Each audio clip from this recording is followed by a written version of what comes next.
Good afternoon. I'm Bronwyn Nielsen, live on Biz News TV, and joined now by Dr. Roelof Botha, who is the economic advisor to the Optimum Investment Group, the brains behind the Altron Fintech. Dr. Botha, give me a sense of what the data is coming back and showing with regards to the health of South African households when it comes to applying for credit and their ability to pay back credit. As far as I understand it, this index will be released from here on a quarterly basis. Yes, certainly. I must just tell our viewers that there's a generally negative perception of microfinance in South Africa. And Altron Fintech provides software solutions to microfinance institutions that comply with the National Credit Regulator. So of the estimated 45,000 micro-lending institutions in this country, to the best of my knowledge, only about 10% of them, even slightly less, are actually registered with the National Credit Regulator. Altron Fintech is playing an active role also in educating the others and advising them on the advantages of actually making 100% sure that this is responsible lending. But if one looks at microfinance in South Africa, it is, if you can extend access to finance to relatively poor households who have some form of source of revenue. Obviously, if you borrow money, you need to repay your debt. Then it stands to reason that you can expedite expenditure, you can expedite productivity, because many of these customers of Altron Fintech's customers, which are the microfinance institutions, they actually use these loans for working capital, to buy welding rods, to buy fuel for their bakkies, so that they can get out to site and build houses, etc., etc. So it plays an invaluable role in actually allowing economic activity to flourish also, especially in informal areas. And absolutely, I mean, the finance is at an elevated rate. But there's a place for it in a environment where it is loans from the traditional banking contingency. Agreed? Yes, absolutely. The advantage of the microfinance institutions is that they have an intimate relationship with their customers, whereas in the formal banking sector, your interface is a computer. I don't know when last you tried to see a bank manager. It's almost impossible. And I must tell the viewers as well that an institution like the MasterCard Foundation is actively involved in financing and monitoring progress with financial inclusion for lower income groups all over the world, in all developing countries. And in India, I'm very intrigued by this. In India, they're actually moving to a scenario where they want another tier of financial intermediation. You at the bottom end, you have your microfinance institutions as we know them, some of whom are not operating within the law, which is obviously should be prevented at all costs. And then you have your formal banking sector, and somewhere in between, in many countries, including South Africa, it is really difficult for many smaller businesses and even individuals in households to actually access credit. And what they are looking at is a sort of a premier league, to put it in those terms, for microfinance institutions, where you're actually building this ladder of upward mobility with regard to financial inclusion is being built rung by rung. And I think that's a brilliant idea. So, Dr. Botha, that generally, and you have said that the perception of the microfinance industry is generally a negative one, because at the end of the day, you generally are in a place of desperation when you reach out for that short to keep yourself going from a working capital perspective. And the reality is that you don't think about the consequences of how much you are having to pay for access to that emergency funding. So the regulatory side, as you say, there is a regulatory body. You indicated that about 10% of microfinance lenders are currently registered. But is there some governance on the upward or on the fees that are required or set by the microfinance lending institutions, so that you don't actually cripple the small business and have the opposite effect to helping them?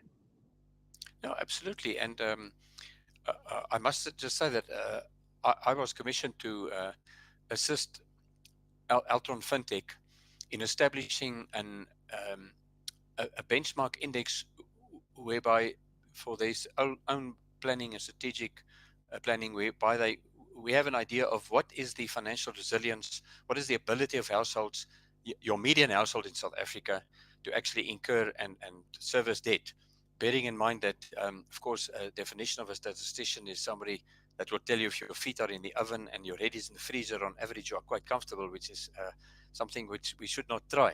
But I cannot speak on behalf of Altron Fintech. What I do know is that they are only in the market for those microfinance institutions that are registered with the National Credit Regulator, and the whole, all the software that they develop that you find at these machines at these registered MFIs comply with every single requirement of the National Credit Regulator. So that person that applies for a loan must have a regular source of income. It must be proven, and all the checks and balances are in place. So we are talking about the regulated formal industry. As far as the index is concerned, we have identified 20 different indicators. You see, sometimes there's a little report which comes out which tells you that there have been so many defaults on loans, and then it makes headline news in the business pages. People are now all going to go bankrupt, which is not always accurate. You need to have a composite indicator which looks at other sources of revenue than just salaried revenue. There are many sources of revenue for median South African households, indirectly and directly. You have got dividends, you've got capital gains sometimes. I know of many people personally, they go to auctions. They buy anything from tractors to sheep, to bicycles, and then they sell it for a profit because they know there's somebody around here that he gets a bicycle for 500 Rand. This guy's going to pay 700 Rand for that bicycle. So basically, they flip it. They buy it and flip Yeah, it, and exactly. That provides income. And you've got rental income, you've got all kinds of income, and we've covered our bases. We've got 20 different indicators, most of which which are a basis of either current or future revenue. So you would think that the dividends and the capital gains tax, those elements really affect the upper LSM from when it comes to household income. And now when you're talking about the flip it scenario, going to an auction, buying a tractor and selling it the next day at a profit, that kind of is more in the lower LSM. Do you have more indicators that fall into the lower LSM category? Well, unfortunately, these 20 indicators that we've chosen, and I can maybe just give you an idea of what they include. It's formal sector salaries in the private sector and in the public sector, employment, public and private, credit extension to households. In our model, that's a reciprocal because we need all the indicators to move in the same direction. So if an indicator like credit extension is faster than salaries are increasing, that's a flag. So we calculate the reciprocal. We've got household consumption expenditure. It has a very low weighting. The salaries are the major weightings.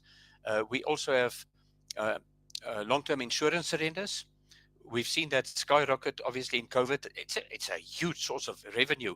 Also, when when policies mature and you get that type of revenue, the F&B house price index we've got in our as one of our indicators, because if the value of your house, even if it's in the informal sector, it has a resale value, and if and that acts as obviously your house is, for many people, that's the main source of collateral for loans.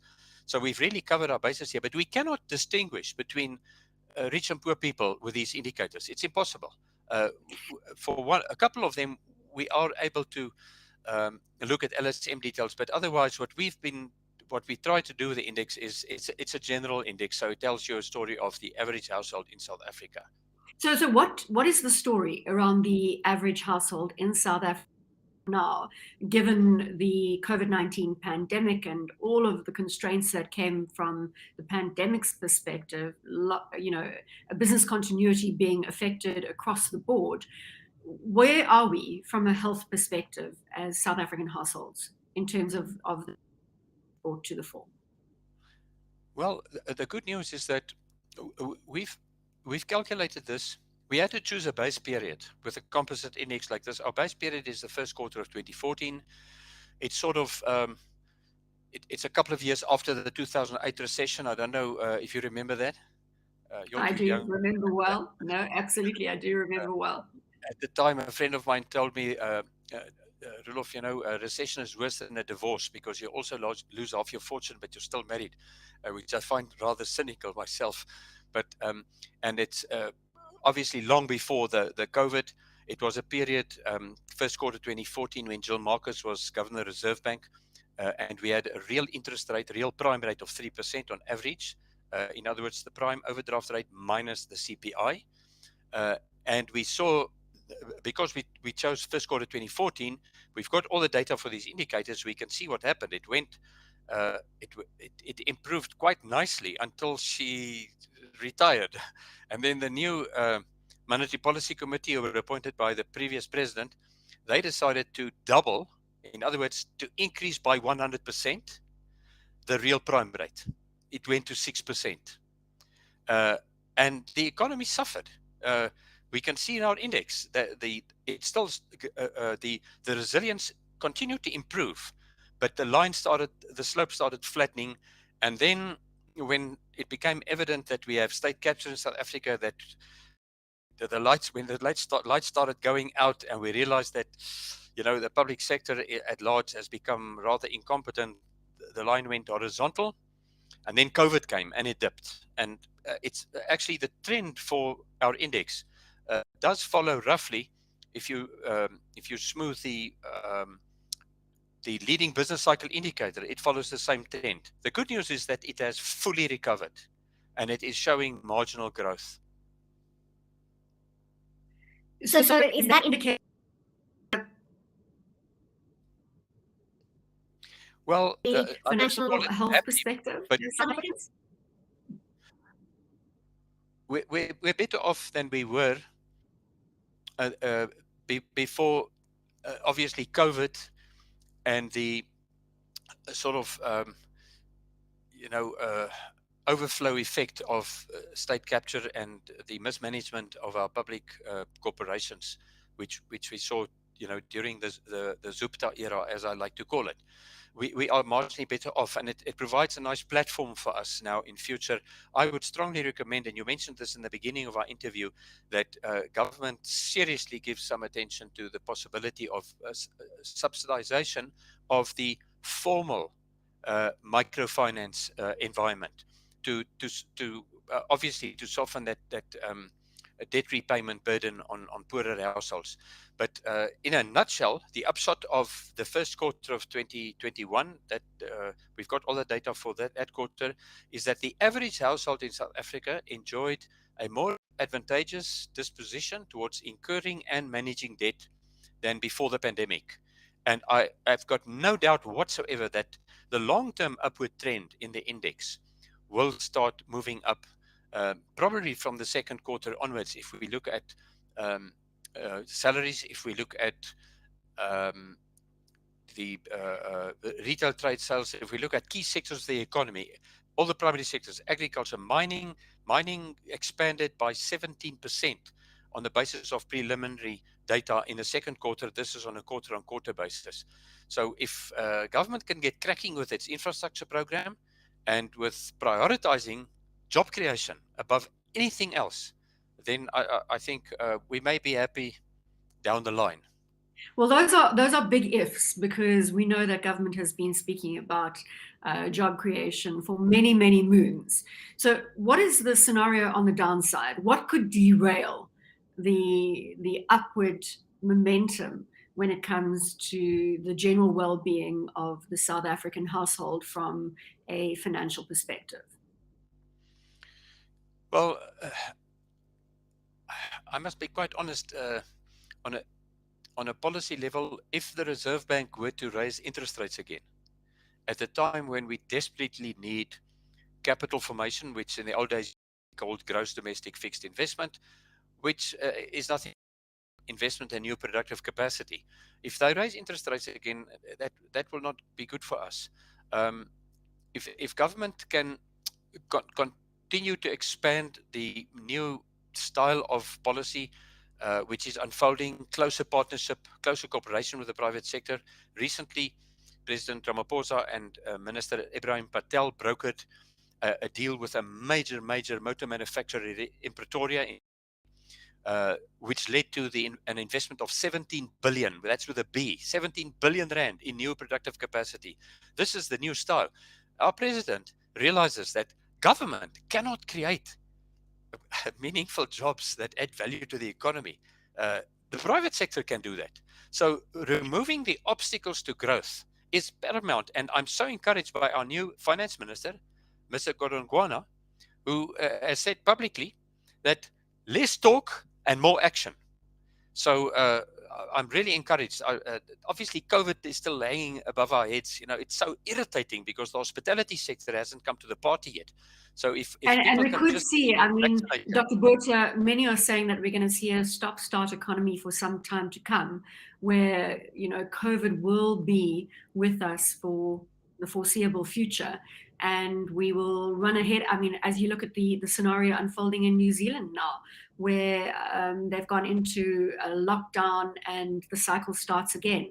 So the stop-start economy could be a real its way into our foreseeable future. yes, absolutely. But it's a wild card. We're not sure what's going to happen. With a little bit of luck, to the best of my knowledge, and I'm not a medical doctor, I'm a doctor of economics, the Pfizer and even the Johnson is quite effective against the Delta variant. And we've had I think the Delta variant is rapidly moving out of our system. If we can just step up the vaccination, we've seen in several other countries that is your long-term solution. But it doesn't mean that COVID is over. You still need to follow the protocols for a considerable period of time. But before we run out of time, I just want to talk about the jobs data release on the South African front that came out yesterday. What is your view? Because you are, and I love it that you are upbeat, because that is what we need right now in the South African perspective or in the South African context. But give me your sense of the jobs data. You know, again, hugely disappointing. Inequality is absolutely prevalent from a structural perspective. We can't run from it. Is that not something to be hugely concerned about going forward? no, absolutely. I mean, as I said earlier, job creation should be government's number one priority. It is the most effective way to combat poverty. If you can create a job in an economy, if you can give a person who earns zero income, zero, nothing, rand zero, you give him a job, 10,000, 20,000, whatever the salary is. I mean, the maths is stunning. You have infinitely reduced poverty. Divide something by zero. It is the most magnificent way to combat poverty, and you are broadening the tax base. You are enhancing government's ability through additional fiscal revenues to fix roads, to build houses, to expand health services to poorer communities. So that should be the number one priority. I must tell you that I cannot reconcile the latest Stats SA data with the strong growth trends in a number of key indicators. Retail trade sales quarter-on-quarter 4%, almost 5% up. Wholesale sales, which is double the value of retail sales, almost 10% up. Mining almost 17% up. I cannot reconcile that with their figures. Suddenly, 500,000 people have moved from not economically active, but not looking for a job, to unemployed. I sense here something to do with the COVID grant. So, well, was it? I mean, isn't it the reality of the lockdown? At the end of the day, I mean, we had a lockdown without compensation, which, you know, in many instances broke the camel's back. Many businesses aren't recovering. Is that jobs data not to lockdown without compensation? No, but as you slowly but surely remove the lockdown regulations and you allow businesses to operate again, I'm excluding the hospitality sector from my statements because they are still bearing the brunt of it. But if you look at our exports, not only of platinum and coal and gold. You look at our exports of chemicals, of food, processed food, agricultural products. It is stunning. We're breaking all kinds of records. Now, my common sense tells me if you export more, you're producing more, you need more people to operate the machines. And I really look whether the stats data. SA data is accurate or not, and it isn't. I can almost guarantee you that. The fact is that we have a huge unemployment problem in South Africa. But I do believe that they should expand that survey more into the informal sector. If you drive to through parts of South Africa, from Polokwane to Tzaneen, on one occasion, I counted 27 large hardware stores, and I can guarantee you none of them submit surveys to Stats SA. So really, we need to create jobs, absolutely, especially in the formal sector. But Dr. who Roelof knows? Botha, Maybe we'll get there. maybe we'll get there, and certainly glass half empty. Dr. Roelof Botha, the economic advisor to the Optimum Investment Group, here on